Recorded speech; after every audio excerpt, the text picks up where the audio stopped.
Today we're going to talk about the power of bokeh and just how it affects your images, especially depending on the type of content you're trying to make. What you probably can't tell is just how messy my desk really is behind me. Like, it is a cluster of a mess. And normally I clean it up before I do any kind of like video recording and stuff like that, but today is definitely not one of those days. But let's take a look at just how bad it is.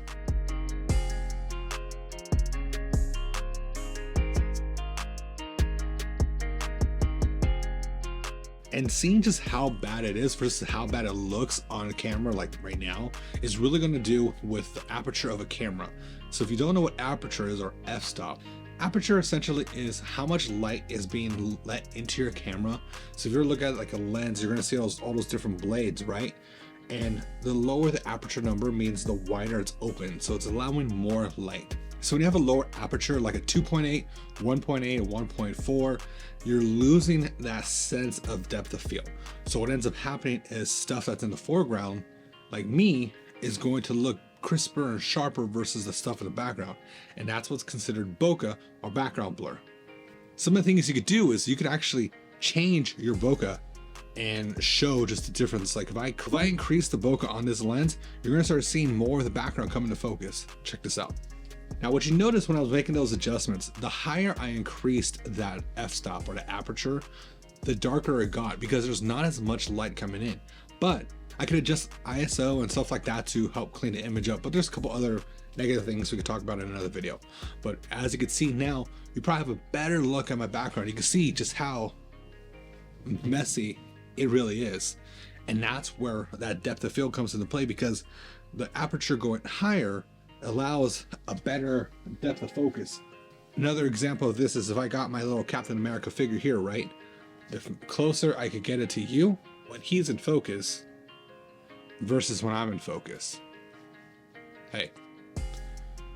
And so you can see just the difference of depth between something like him and something like me versus if I increase this. The max aperture on this is 1.7.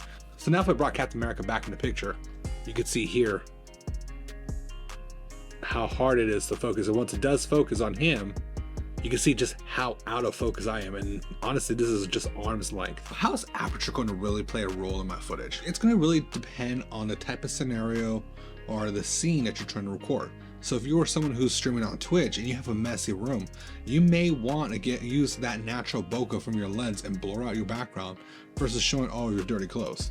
Or you may be doing more intimate shots where you really want to show that focus on one single individual and really not of the entire scene. A common scenario is when you're doing group photos that sometimes you may have a bunch of people together smiling and taking a picture, but because your aperture was so low, it really only focused on one person. And so another person just slightly next to them and slightly, maybe their head by a couple inches, and they could be out of focus in an instant, and that's hard to recover. What if I want that shallow depth of field? How can I compensate? So depth of field works very interestingly. The further away you are, that depth of field widens. The closer I am, like come here, right here, right here. This is gonna be like probably super sharp, and this might be just as close as I could get with this lens. But if I were to actually push it all the way out, like this, because I'm further away, the actual depth of field increases. I know, it's weird science. Yeah, this is my setup, don't judge me. And hopefully that tells you at least how aperture works, or how aperture can affect your photos or videos. There's still a lot more in-depth technical stuff you could go into, but we're not going to save that for until like another video. If you have questions or have any comments, leave them below. Otherwise, I'm Joe, this is Monzo Excel, and as always, peace.